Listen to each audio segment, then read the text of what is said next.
Welcome, ladies and gentlemen. It's Richie from Richie Studios, and today we're going to be talking about the new Monster Hunter digital event that just went out right now. I just finished watching it, and I got straight into recording, so let's get right into it. Now, this presentation was kicked off by Monster Hunter Stories 2: Wings of Ruin.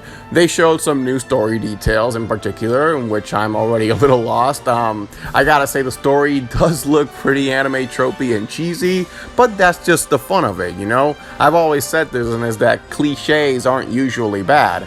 And I think the way that they're setting up the story to be seems like it's gonna be a lot of fun for older players and newcomers of the series alike. Whether you've played Monster Hunter Stories 1 or not, they've already stated that you don't have to in order to enjoy the story of this game, and I really like the way they're managing the story with the characters and the monsters getting all aggressive and riders working together with hunters. It's a whole thing. It's really exciting. The next thing they talk about Monster Hunter Stories was the new game mechanics that they're actually introducing. One of them called the Rite of Channeling. Did I say that right? I think I butchered that, but whatever. The Rite of Channeling is basically a new feature in the game which allows you to transfer genes from one monster to another.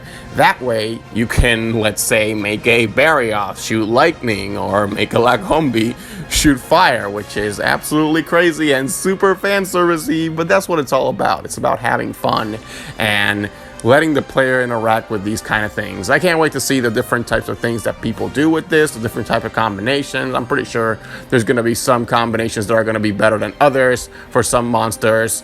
And that's going to make it a lot easier for speedrunners. Like, absolutely crazy. They're going to do a lot of stuff with this whole Rite of Channeling thing and the way that you raise your monsters and all that. It looks great. The game looks really good, and it's going to be a quality RPG coming in July 9th. Monster Hunter Stories 2 was not the only title at this event. We also got some new information on Monster Hunter Rise, most notably Valtryx coming into the game, which is just super cool that we're actually getting a monster from Generations Ultimate. I did not expect to see Valtryx. I did not expect to see that monster coming into Monster Hunter Rise. It's just super awesome that he didn't die on Generations Ultimate, but it makes sense from the developer's perspective, considering the last Monster Hunter game on Switch, exclusive to Switch, was Generations Ultimate. So now we're getting that monster in Monster Hunter Rise, considering Rise is the next Monster Hunter Switch exclusive, which it's pretty cool, the fact that we're getting this monster. We're getting a new ending as well, which that seems pretty exciting. I think it's going to be a really tough ending in general. I think it's going to be tougher than the original one, and it's going to be really cool to see how the story unfolds. Luckily, they didn't spoil anything, which I found really good in part of the developers. Some of these trailers, some of these events, they have this bad habit of showing too much of a story, showing too much of like what's going on, and kind of just like spoiling stuff for us, spoiling stuff for the people who want to enjoy the game. But they only showed a small clip, and I think it looks really cool. The other thing that we saw in this presentation was the roadmap for Monster Hunter Rise and how the new updates are going to keep coming and the events and stuff like that.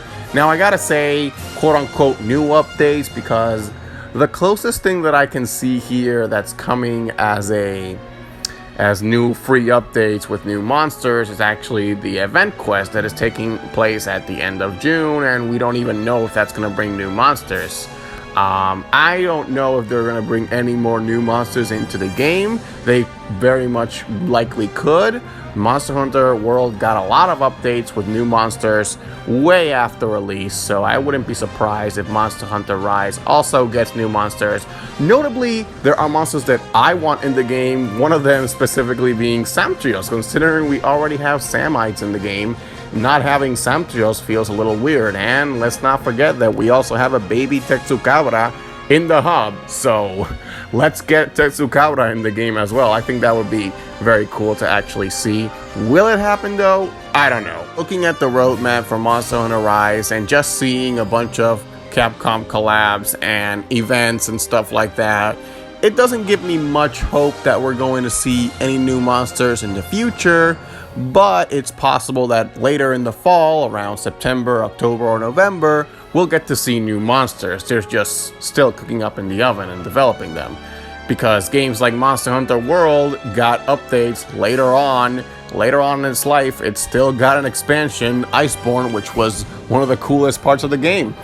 We'll have to wait and see if Monster Hunter Rise gets the same treatment. Alright, that is all for today, ladies and gentlemen. Make sure to hit that like button, hit that subscribe button if you liked the video, comment down below, and if you didn't like it, also comment down below. Let me know what you like, what you didn't like, give your suggestions, talk about games, all you want. This has been Richie from Richie Studios. I'm your host, now and always. Take care.